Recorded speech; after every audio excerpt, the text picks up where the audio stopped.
This is The Party with Serene and Pearl. Get it right, Poddy. What's up, world? It's a trim, healthy, chocolatey podcast. I don't know what we're talking about today, but the chocolate's good and the weather's nice. Is that 100%? Yeah, you want some chocolate? Yes, please. Yeah. Serene only purchases You want me to, how many pieces you want? I'll take one more. Like a crack, like you just did. Like that? Hiya. Hi. No!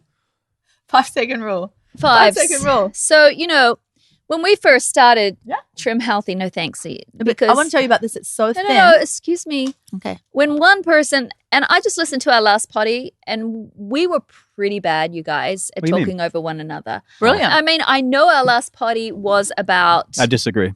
I'm sorry. Sinners. So it required a lot of talking over, but it was a little hard to follow. You had to talk over the top of each other because if you left each line poignant, if you left space around each line, it's too ooky. It hung in the air. Yeah, I want to train you two a little bit, because I'm a little bit better than you two. Just saying. They're not talking over. Oh, and they're not talking over? Mm-hmm. No, actually, Danny's not bad. The worst is you. I want to be the worst. Okay, there you go. I'd say I never do it. I'd say you're pretty good, yeah. We talk over you a lot.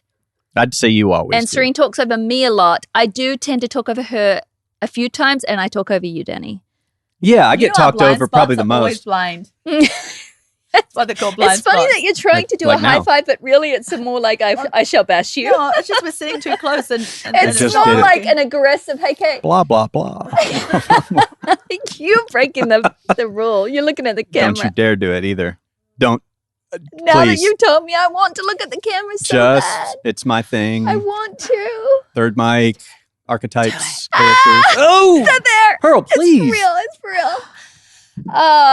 What were we talking about? I said when we first started Trim Healthy, we said 85% chocolates on plan, right? Because the sugar amount is so low. And it's okay, but it's minimal. Many of us are still eating 85%, but do you ever buy it anymore? Ever? You find it putrid, right? Yeah. You only do 100%. Well, it's my smokes and cigars, right? I don't smoke or smoke cigars, and I never have. But to me, this is my smokes and cigars. It's like the most bitter, it's given me that. Okay, so for Robustness. people not following our YouTube right now, they had to look at you. The people following could see the face and see what she's getting out of it. But there was just silence. Okay, well, what I mean, I was just people. putting on a bunch of expressions that just show the robustness of 100%. It's it's not a little lollipops person's chocolate. It's there's such mystery to it, and it goes down smooth, and it has no bottom. It just keeps going deeper. It's your deeper vice. and deeper. Well, actually, I don't have a lot of it. I've had this for a month. Wow. I felt like I needed a little something to finish my lunch today. I mean, vice in terms of it gives you that thing, like not that it's even close to this, but like a cigar in your mouth is like kind of stings your mouth a little. It's bad for you. It's a little bit of pain. Yeah, and you enjoy the just. Hey, we're not into promoting cigar smoking, by the way. When I was little, I actually was I had a problem with people smoking. I had it was. You literally thought it was a sin. She thought it was a sin against God to smoke. When I was young, I got a thing about it. I got hung up about it to the point where I was so I thought it was just the most revolting thing to do. Then my brain switched and I got really concerned that one day I'd grow up and be like a different person and start smoking. So when I was 5, I remember sitting in the corner of my living room and saying, Lord Jesus, help me never grow up and smoke. I'm praying. And he did. I prayed against it. Isn't that hilarious? He answered How weird that is prayer. that? What a weird brain space. I think a cigar every now and again is required. Okay, Whatever so there's you want, children Danny. listening. So Whatever you want, it's not like Danny. we but promoting it's bad for you, but Danny. They need to know the truth. It makes your lungs black. Well, you don't inhale a cigar. That's what they say. But whatever. Let's you get breathe it. It's in the room. I know you inhale. Guess why? Not you particularly, but I'm Bill Clinton. When I walk past cigar smokers, I have to hold my breath for longer than I hold my breath for just cigarette smokers because it lingers so long and it has that rank, that putrid rank that you have to really hold for 5 minutes before you can take a normally fresh breath. Yeah. You have to breathe. May I breathe something of worth? Yeah. Oh, thanks. So I got the idea for this actually when I was sitting in church on Sunday And actually, when this potty drops, it will be a week and a half since I listened to this. Go ahead and be as accurate as you I'm can. trying to be, because a week and a half plus 75 matters. It matters when seconds. they hear this, because when this is dropping, it will be a week and a half since Easter weekend. Oh, So yeah. it was a message. It was an Easter message, right? That one of the Hilltop guys was sharing at the Hilltop Church.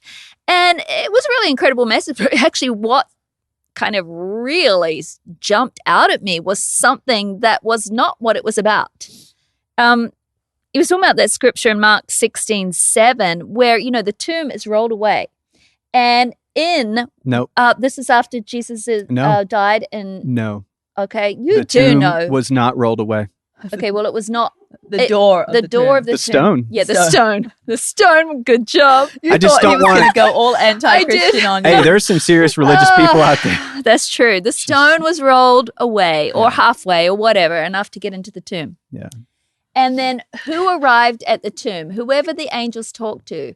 It was it Mary Magdalene? Mary? Yes, that was the one that had like 7 It was Mary. demons in prior. Okay, so and I don't want to get it wrong because people are going to tell me my theology is wrong, but all I know is that someone walked in the tomb and there were angels there, right? And the angel said, now go back.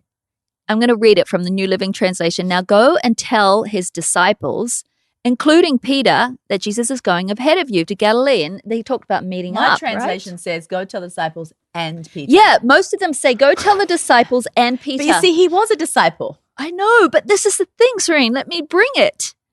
Peter was one of Christ's first disciples. He was the main one. But just before this incident, right, he had denied Christ 3 times, right? We all know what happened with Peter.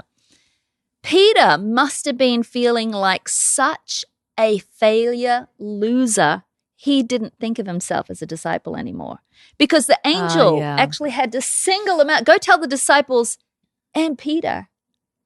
Okay? And Peter. Mm-hmm. And so I was sitting there thinking to myself, and I was just thinking about, because my brain always goes to the health journey. And, there's a part of it, there's a spiritual and there's a physical, but it intertwines. Oh, yeah. And this relates to other aspects of our life, though. So many of us feel like failures, and I know that there is so many people that have even done our plan or started this healthy lifestyle, and for whatever reason messed up, and then completely discounted themselves, separated themselves because of shame or because of failure or because of whatever. And I feel like when I heard that, like, go tell Peter and his disciples, it was like God saying, hey, you. Go tell the trim healthy mamas. Yeah. But especially go tell Sue, who ate a dozen donuts last night. Go tell her. Who's discounted You are my herself disciple. and told herself, no, I'm not worthy. I'm a failure. Look at me. I've jumped on that plan 100 times and I've fallen off as many times or more. And you look at me, I've gained 50 pounds back. I felt like, and I'm not a person that goes around saying, God told me to say it. I just felt this thing go into my spirit to say, go tell her. She still is my disciple. She still is, the one that she started out to be, that I called her to be. In this case, you're Pearl's disciple. No. She's it's just an analogy, but she's just trying to go and tell the one that's feeling shame, that feels on the outs. Go tell the one that feels like they're not part of the Trim Healthy Club anymore. Yeah. They're not part of the one that that they can does call the stuff. herself like, okay, I do this. I rock it. Go tell the one that's not rocking it that you're still called. I love it though. That I still own you. That I still love you. That I still look and at she's you. Not talking about her. No. I'm not talking. Well, I in my own Yeah. life, there are many things that I could point to that I but felt a failure you're not with. saying go tell someone from your perspective. I was just clearing up for Danny. Oh, okay. I feel It's like more of a everyone's tracking me. Yeah, I was just Apart from making Danny. sure for Danny. But Danny's got a tracking look in his eyes. It's just some of the things he says don't track. No, I'm tracking. Oh, you are tracking? Yeah, I'm tracking. I just, it's just that one little nugget. Yeah. Oh, you were pulling out a different You were nugget. like, go tell my disciples. And I was like, oh, okay. You were being literal. But God is It a God of, first of all, he's not a God of condemnation. Mm-hmm. So anyone feeling that condemnation in them, even for something like diet, You know that thought is not a thought that comes from him. And if it doesn't come from him, then it's not a thought to ponder. Mm-hmm. Right? But the fact is we do things. I could look at my own life of things that I failed and succeeded with. And I bring it up because it's easy, right? And it's an easy analogy in my life because I've got bigger and deeper things that I have felt a failure with, but God has called me back to them. But this is a really practical, easy visual one for me to explain. So I keep bringing up me as a bed maker, Pearl as a bed maker, right? I've said it so many times that I struggled. I felt called. This sounds crazy. I felt called to becoming a bed maker. I felt like it represents something really good in my life. And if I can conquer it, if I can be that woman, I will have achieved a big milestone in my life. So I struggled with that for many years because I didn't have the identity of a bed maker. So I just forced myself to do it, And then I felt shame when I couldn't. I felt like, well, I'll never be a bed maker. And then, I walked into it, Danny. A lot of what we've come to, us three, is, what if you could? What if you could be a bed maker? So I took on that identity. And, but there were even times during that season that I would go weeks without being a bed maker. And this thought would occur in my head, well, you're not a true bed maker, are you? Mostly you're a pretender and a failure. Yeah. And not like those other women that just get up and do it. I have the same thing. You have to struggle with it. I have the same thing with working out consistently. Right. Because what we are is what we consistently do. Yeah. And so when I don't do that, and Instagram kills me because then you, of course, see all the guys that but do. Not necessarily. What? Maybe we are how we're meant to be seen, who we are called to be. Maybe that's who we really are, right? Maybe we do everything every day how we shouldn't, right? Your point was we are really what we consistently do. Yeah. But maybe that's not our true identity. Because I agree maybe with that. somebody was born to be a fish and swim, and he has everything to be the best fish in the world, but he doesn't swim. He just sits on a rock. My daughter's goldfish. And just does swim, nothing. Dude. But it's his identity is still a fish. He just hasn't realized that he should be swimming. Yeah. So I think that. Well, I challenge that. He's a fish in his heart. But he doesn't even realize he's a real it fish. yet. I feel this. Yeah. I totally feel this. He doesn't realize it. Us as people, right? We have unlimited potential. And so, I identify as a workout god. Yeah. But every time I look in the mirror, I fail to see that guy. I'm like, ooh, that's not what I pictured. People are different. Some people imagine themselves a certain way and then they're shocked when they look in a mirror. You know what I'm saying? On one hand or the other. When I look in a mirror, I'm always shocked that I'm not as glorious as I picture myself when I walk down the road. You should see what I see. I mean, it's incredible. It's incredible. And it looks like it's cinematic. I mean, it's right out of a scene. There's music playing. And then I'll walk past a building in downtown Nashville. You get your reflection. And I'm like, oh, someone's teenage daughter is dressed like a boy. And so, and I do, because like this outfit, okay, here's what I picture. I picture Ryan Gosling and he's wearing this, and that's me, but I don't see that in the mirror. And the reason I don't see that in the mirror is because I don't get up and do push-ups like Ryan Gosling does. And that's kind of my point, is that not all that we are is what we consistently do, but our identity, right, often does not match our actions is my point. No, it's so true. And that is true. I love what you're saying, because you can switch that, but you actually have to consistently show up. Right. And if you're going to be that, it can float in potential all true, year, but right? The calling never stops, right? Because think about it. Peter, at that point, had done something so that he didn't look like a disciple. He wasn't acting like a disciple. Peter thought he was no longer a disciple. Well, I'm out of the disciple club, obviously. Yeah. And it wasn't John who leant in his chest. You know how he reclined while eating the Last Supper. John was the one that always was sat closest to God. Identified. And it wasn't John like, go tell the disciples, oh, and my special friend John. No, it was go tell my disciples and Peter. It was the failure one he called out and was like, I really care to mention his name, make sure that he knows that I want to hang with him. And also, the other disciples obviously thought Peter was no longer in the club either. Yeah, and potentially he was hiding out, maybe acting like he wasn't in the Can I club. enlarge it? Yes. Because it made me think. Okay, but I got to finish my bed maker story. Yeah, go finish your bed maker story. And then you enlarge it. Yeah. So all that to say, I kept feeling like, I guess Peter, but in a much more, smaller sense, like a fraud, no longer in the bed making club. But I kept feeling the calling on my heart, like, no, that was my identity. Why can't I be that? Why can't I be that? But so I steadily plotted into it, fought off the lies. I'm a bed maker. I mean, to this day, you go to check my bed, Serene.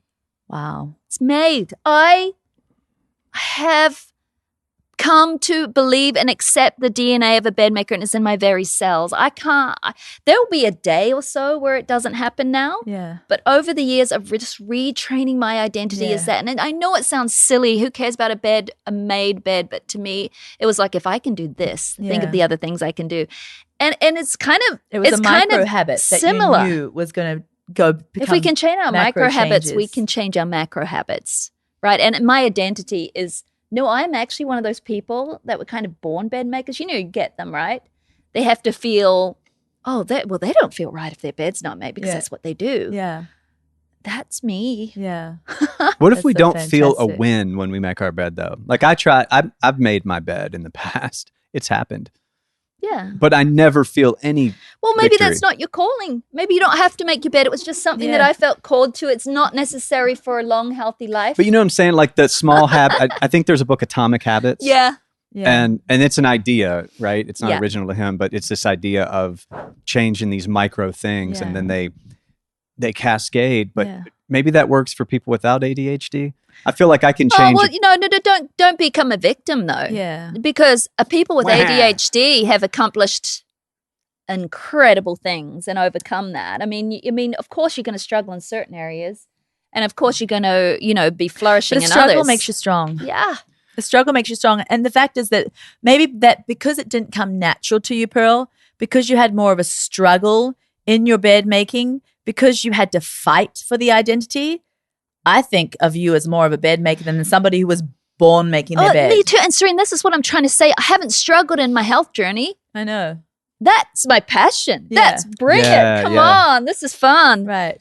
But struggling in other things. So I'm speaking to those who have struggled in their health journey.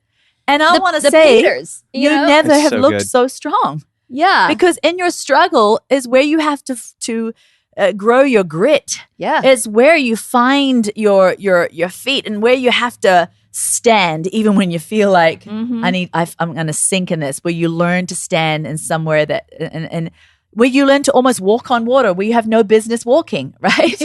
And so is this where you're going to enlarge it? No, where I was going to enlarge it, if you want me to go there right now, is, when he said on Sunday, our Hilltop preacher guy at church, he's like, go tell the disciples and Peter. And I heard you behind me go, I heard you guys. And then I started thinking too, because I remembered that the first words he spoke to the entire disciples, his first actual words from his lips. After he was risen again? When he spoke to the group as a whole, when he walked into the room and he just appeared. And he said, let me see, because I looked it up just before I walked in today, because you told me you were going to bring that revelation. Jesus' first words to the gathered disciples, peace be with you. And they were a whole bunch of failures, Pearl. Yeah. It wasn't just Peter. Peter felt the worst because he had been specifically said that cock will crow 3 times. He's like, no, not me. I will die for you, but the whole show was over. The whole no, but all of the disciples, like, they couldn't even stay awake. The special ones he took, to kind of like help him through emotionally the hour in the garden. He kept on going and said, can't you stay awake with me at least 1 hour? None of them could stay awake. And then I don't know who lopped off the ear. Was that Peter? That was Peter too. Well, not to mention the reigning king was dead. And then you got Thomas at this point, who's already said, I don't believe it, until I see the hands and feet. So he's the doubter. And so you've got the whole bunch of them that are really like, the whole thing is over. We obviously got this guy wrong. He's obviously not the deliverer. They were all a bunch of failures at that point. Mm-hmm. And Jesus walks in, and instead of like, I can't believe it, you betrayers, you no hope of friends. That's the last time I'm going to pick you lot. He walks in like, peace be with you. Like, you're cool with me. You're they cool left with their me. businesses and stuff. Yeah. Like, like when you hear that in story form, they're like, and they dropped their nets and followed. It's so quick, but it's like, walk away from your full-time job. Walk away from, if you're a self-employed person, you know what it means to grind late into the night trying to get an invoice in or something like that. Like, just stop doing it and follow this dude making claims. It was a big deal. I mean, it's a big deal now, but now there's like government programs that will help you. Like, then you could just get cast off into the leper colony with the poor and never be rich again. Right. These people made massive life changes. Yeah, but my point being to that, the Lord saying, no, I'm cool with you, in the modern way of saying peace be with you, is that God, he never puts us in a hole, like puts the people that have failed, the people that have not, come up trumps in all of their challenges or in all of their goals. And he's like, no, you're cool with me. He is not a God of condemnation. He's a God that receives us back and always, gives us another go in him and his strength. And you know what the most amazing thing is? Peter, the one who thought he was gone, away from the other disciples, thinking, well, there's nothing I could blow it more. I've pretty much blown the biggest way you absolutely can, is then the rock that the church was built on. The biggest failure. He was such a loudmouth too, right? But look at what he accomplished in the end, because he was called back into his identity. Right. I mean, so there were two ways. I mean, that's what God does, right? He doesn't leave us there to be failures. He says he installs us within us just hope and success. And I love the story so much. Going from cowering, probably someplace hiding his face. I mean, Peter must have felt like such like a Judas almost. But he came back, and I mean, just think of all the stories in the Bible where, the particular examples of those called, they all failed. I mean, you think of Moses, he failed. He murdered somebody and then has to run off into did David. Into the woods. Yeah. So did David. And that was for worse selfish reasons. And then you've got Joseph, who was just like a self-righteous little punk, proud and he has to go through all that he went through just to kind of like get his head screwed on again. But there's you could walk through all of the examples, and even Abraham, instead of waiting for the promise, they start to take things into their own hands. And it's just, why are those written and recorded for us? Unless it's for an example to us that, hey, it doesn't matter if you're back on your nose again. You're still called.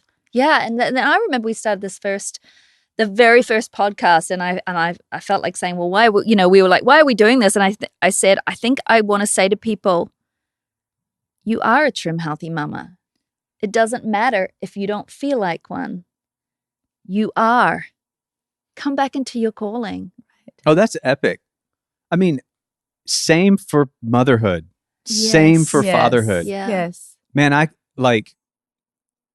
once your kids hit their older teens and you realize all of your failures are becoming manifest in them, and if you see character traits or things that you see them struggle with, and I'll see my kids struggle with something, and I'll look back and I'll be like, man, like that's because I didn't do this or that. I didn't teach them this, or I didn't show them that.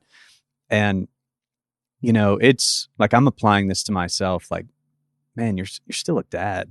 You're still their dad, and you still are rocking it. Yeah. Like, you're their rock star dad that is continuing to show up. Like, I wasn't a model of perfection to them. I was a model of showing up. Yeah, you Yeah. were. I That's love it, so Dan. good, And that Dan. reminds me Yeah. of like Yeah. Steve. Steve, you know Steve. We've been working with him for our Trim Healthy God. hormone program. Yeah. Steve Dan knows is Steve They is go way wide back. open. I said, "Oh God," not Yeah. like, no, not Steve. I meant of how wide open. Yes. I love Steve Steve. He's got a Yeah. huge personality. But we've spent so much time together lately because we're working on all these algorithms for all our hormone programs that we're going to bring. And just too much time in one another's faces every day, right? Oh, yeah. Sitting with Steve. So we got real we've raw. talked about so much stuff. And we were talking about family and raising children. And I said, Steve, you're such an open guy. You feel like, you can talk. You're easy to talk to. I said, do your children just love and respect you? Do you feel like, when you look back, because his children are growing now, do you feel like you did a good job with them? And he's like, oh, Pearl, my children had so much to forgive me for. Yeah. But they have. And I've spent many a day saying, you know what? What I did back then was a little bit intense. I'm an intense person. Stephen, he is intense. And I was kind of intense in my fatherhood. But I have just shared my heart before them and said, I didn't do it perfectly, but I sure hope you felt my love. And that is children adore him. Oh, yeah. yeah. See, I've had people like compliment what have you done? Yeah. Surely you can write the Bible on parenting because Yeah. look at your children. And I'm like, dude, these kids are awesome in spite of me. It's not because, and they're like, oh no, it's you. You're the good. And it's like, man, if you could have been there, I could prove to you. But you know what comes across is your heart to be that father, Danny, even though it causes you to experience emotion because of your heart to be what you want to be, what they need from you. And sometimes you don't measure up, of course, because none of us can, right? None of us can be someone's everything. Right. But your heart is your children know your heart because we just saw it. Right. I love it. And even when you're probably a jerk of a dad, it's going to happen. We're all jerks. But sometimes. people love humility, they right? know it. Yeah, people they love humility. And it really, you'd rather have somebody who messed up occasionally come back and just be so honest and say, I just blew it. Like I was just a real jerk yesterday or whatever. But I super love you. Than somebody who was like pretty much not a jerk, but never really shared the depth of their soul. Yeah, was a ghost in the house. Yeah. I had a therapist tell me that that studies have shown when there's in all family dynamics, there's rupture. There's usually rupture without repair. Yeah. But in healthy family dynamics, there's still rupture. There's just repair. Yes. And what she said is that data shows that the repair leaves a relationship better than had the rupture never happened. Oh, Danny, it's so true. Like I just think of my marriage. Yeah. I just think of all of the rough stuff that we've gone through and just the mortar that's been put back into those spots that were weak. And I'm like, whoa, I'm so thankful for those times. I'm so thankful for those, potholes in the road. I'm so thankful for those twists that rock the cart because wow, like we would never have built back as strong as we are. Oh, no. And it's like the scar tissue becomes stronger, right? Well, and the knowledge that here is one I can face X, Y, and Z with versus, people that, these people get divorced after 20 plus years and then it's like they'll start over. And so much of it is not irreparable. Yeah. It's just this grass is greener hallucination that people go into. And they literally start over, but now they've got to go back to kindergarten and work on the same bull crap that they got through 20 years ago. Right. And, I'm always, when I talk to my married friends who've been married a long time and perhaps are struggling and considering options, I'm like, dude, just let there be one option. And that is to keep on a grinding as is your calling. Yes. Because that is literally a relationship. That's what it is. You're not in this special relationship that's struggling. You're in a normal one. Every relationship struggles. Right. You all will face jealousy.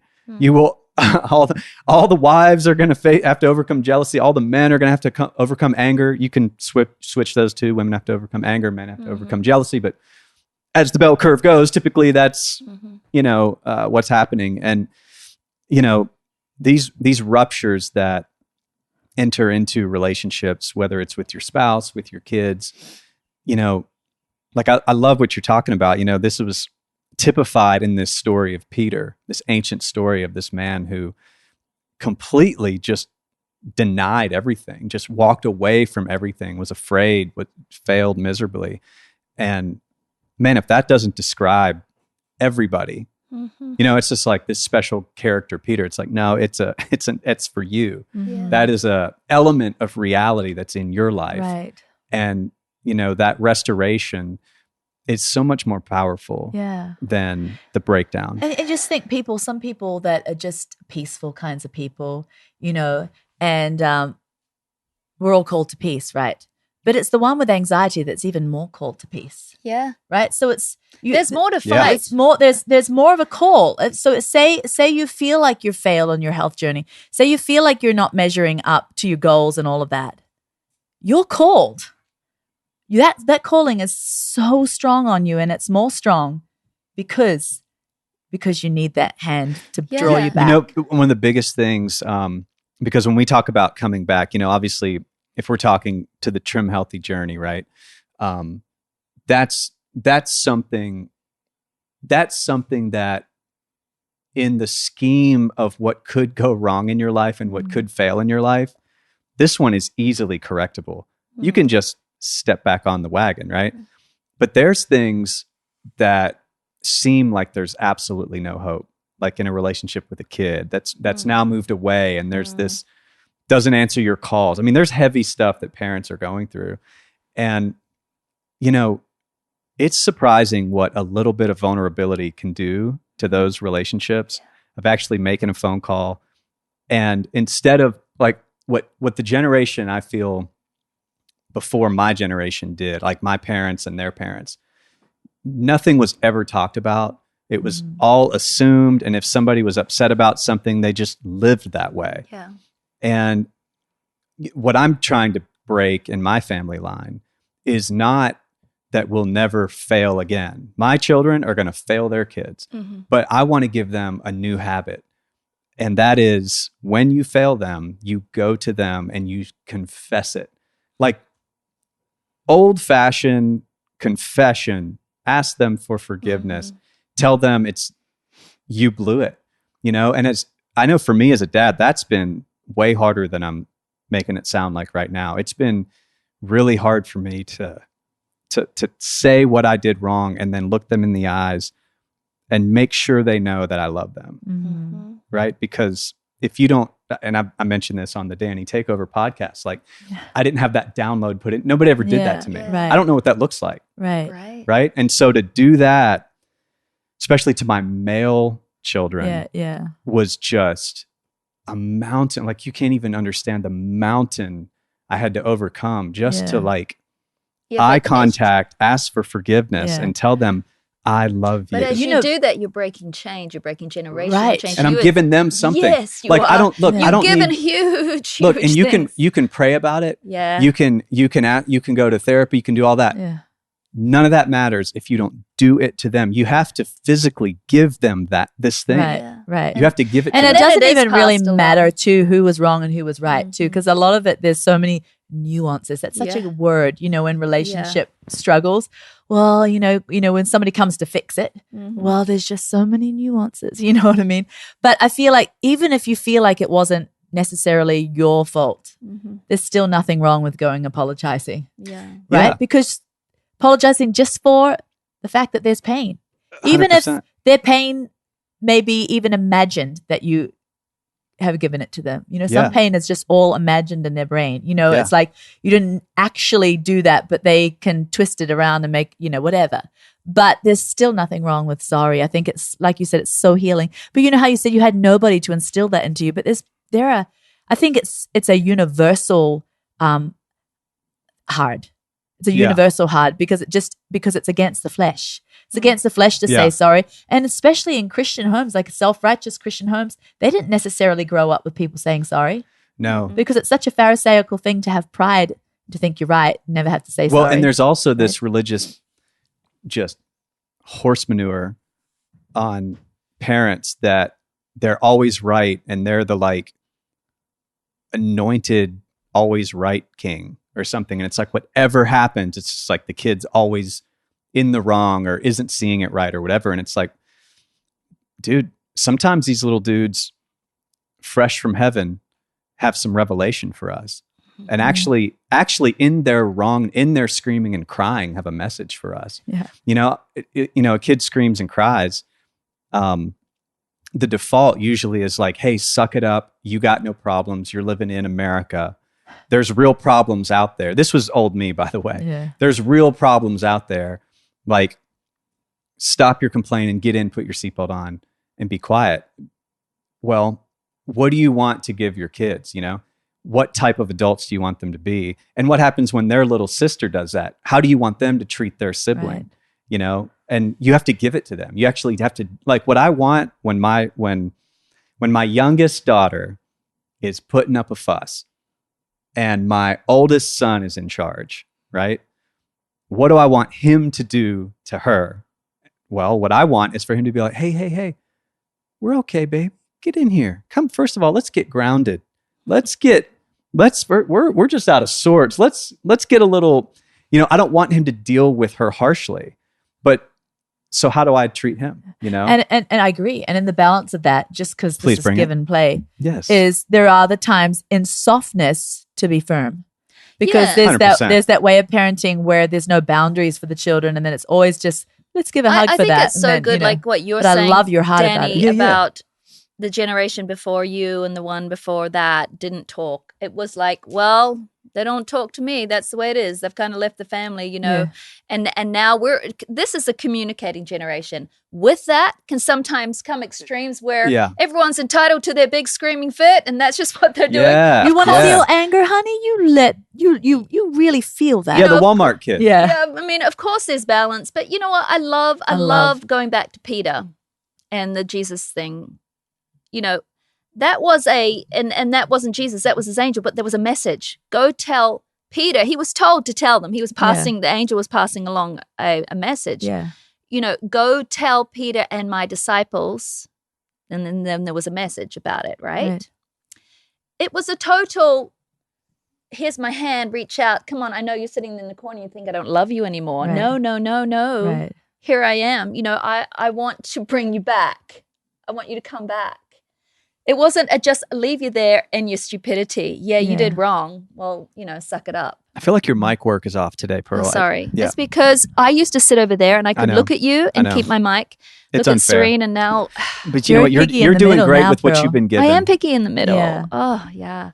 If there is a relationship struggle even, let's just put it right there instead of, the health journey for a bit. To just say, hey, I see you struggling over there.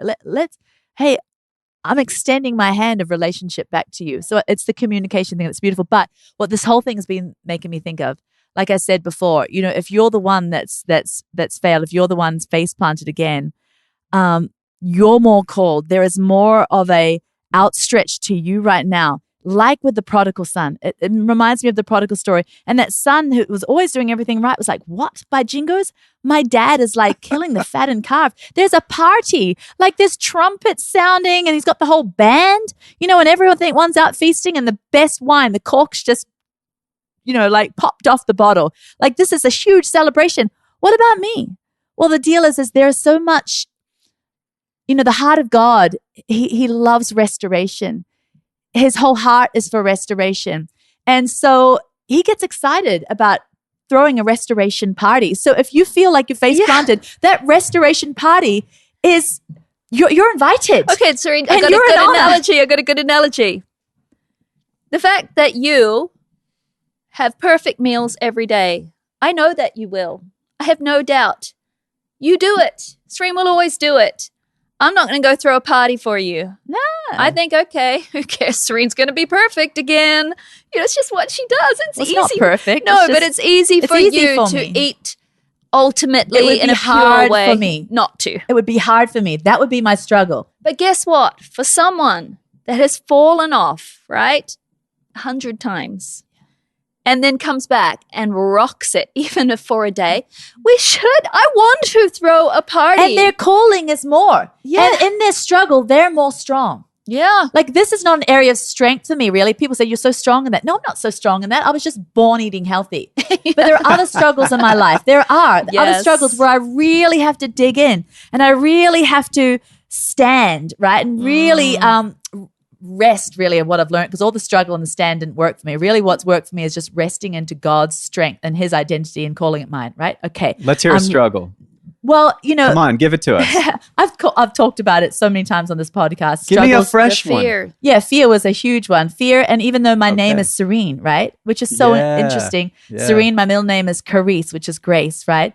And I believe I'm called to serenity. I'm called to peace, but that's been my struggle. Like, I don't necessarily have much as a warrior in my mind, but there's just been not anymore necessarily, but a stronghold of fear in my life. And I had to fight for serenity. I had to fight for deep soul rest. I had to, like the Bible said, labor into rest. I had to labor. Like, it was, but now I've realized my laboring is just staying with him, staying in him.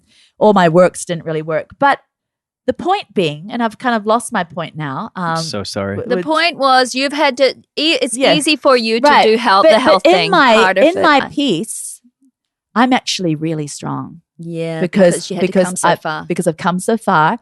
And I think of myself as, I'm a peaceful person because I work at peace. I practice peace. I rest you as in a peace. Peaceful person. Peace is my world, right? This is, peace is me. It's you.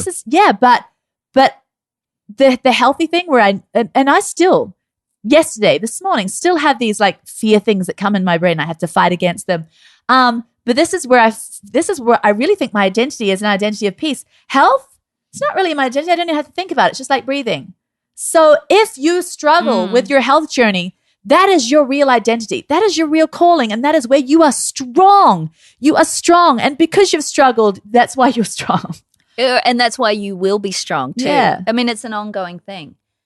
And it's just that it's a lie that you are not who you think you are, because Peter thought he wasn't disciple. You're right. But what was the truth? Christ said he was. That was the truth. It was the lie, even though it looked like he wasn't to everyone. If I was there, I would have think, well, that Peter is not a disciple anymore. I would have thought that. But that wasn't the truth. Can I interrupt you and just go back really quickly to that whole peace journey? When you walk on an airplane, I've said this before, but when you walk on an airplane and you see those people on the plane that think they're peaceful, right? Peace is just so easy for them. They wake up in the morning, they press a little espresso shot on their machine. There's no noise, there's no children, there's no one else to make breakfast for. You know, they just walk out of their city apartment and then just press a button on the Macca burger, whatever. Everything is just the press Macca burger dinner. Everything just happens for them. They have this great job. They've got nobody right? They're not even really peaceful. They just their environment is peaceful. There's no struggle. But the mother who wakes up to an exploded poop that's all over not only the baby, but her nightgown and the sheet she just finished washing like the night before, right? And there's a toddler who got up and wiped the poop all over, because he's just being potty trained. He tried to wipe it and it didn't work. And it was a bit on the fingers and he just wiped wherever he was going down the corridor to get mama to help, And then, just everybody, there's about 4 more to make breakfast for when she finally gets up and get all that cleaned too. And they're all screaming, and there's just stuff and the husband's job just got lost. No job. We don't know where the money's coming from. And, this trailer home's getting mighty small. That is a peaceful woman. And I don't care if she's even like pulling her hair out. She is the one that's in this struggle is the most peaceful at all because she has to try for it. Well, if she's been given, stand in it. Well, she got 2, but she's turned it into 4 and it still looks bad compared to the one who was given 8. But she was more faithful. Right. Exactly. It's like you compare yourself to others and you feel like a failure. But with what you've been given and what you've made out of it, it's a beautiful thing. I heard a story about that. Yes, you. And I won't be able to say it properly. And maybe you've all heard it and you could say it better than me. But it was like this. It was this wonderful Christian was walking down the road and, they had the button up, and they kind of all looked very perfectly Baptist, and they walked past this alley. Poor Baptist. Sorry, no, I just meant, that's it. It's a type of people that kind of have it together. They have it put together. Right, they just have it together. Baptists own businesses. Even at church, they have it together. They're not the wild ones. Hands down, little palm up maybe. Little palm up, praise, Anyway, This is just my mortgage story. guys. Right. I Mortgage went to guys. a Baptist church for years. Good on you. I'm They all not sell against mortgage. the Baptists. Okay. I love the Baptists. it was a compliment. They were perfectly put together. Okay. All right. Walking down the alley. The story probably wasn't even like that. This is just my rendition of it. But they're walking down this alley of the city and they saw this guy like kick a stray cat. And the stray cat goes up a couple of feet in the air, runs away. And, and the person thought, cold-hearted, mean person. And the story goes to say, no, that person is actually more kind and compassionate than that put-together person walking down the street because of the fact that he didn't kill the cat, because of all the hurt that's gone in his life. Basically, he just all he did was kick the cat? All he did was slightly kick the cat, right? I feel like this is a horrible analogy. No, but the I'm story not was getting better. it either. The And story was especially better. because the poor Baptist is the person that is not as good as just the wait, kicker I'm of the not even cat. saying it right. But No, the because fact I is, love people cats. look on and they say that person did that nasty thing. That person, like said something mean. The point's good. Or that person was a jerk in the meeting or whatever. But the fact that they weren't fully outrageously jerky, or they weren't fully like absolutely off their head mean, they actually were using constraint But Serene, and compassion. they kicked a and- cat. Listen, they didn't kick it much. Oh, how many people can you coulda, offend? and they What about shoulda. animal lovers are offended? Baptists are offended. Listen, do you get the point? I'm barely getting it. The point being is that some people think that they've got most it all together. abusive relationship. Like, I feel like I got it together in my food. Yeah. I don't even have to try. Hey. But the person who only ate one donut and stopped before they got to 10 Yeah. Yeah. Oh, I actually get was it using now. more self-control. Should have used that one. It's kind of like the wife who's griping because she's got only one black eye. Hey, you don't have two. Oh dear. Be grateful.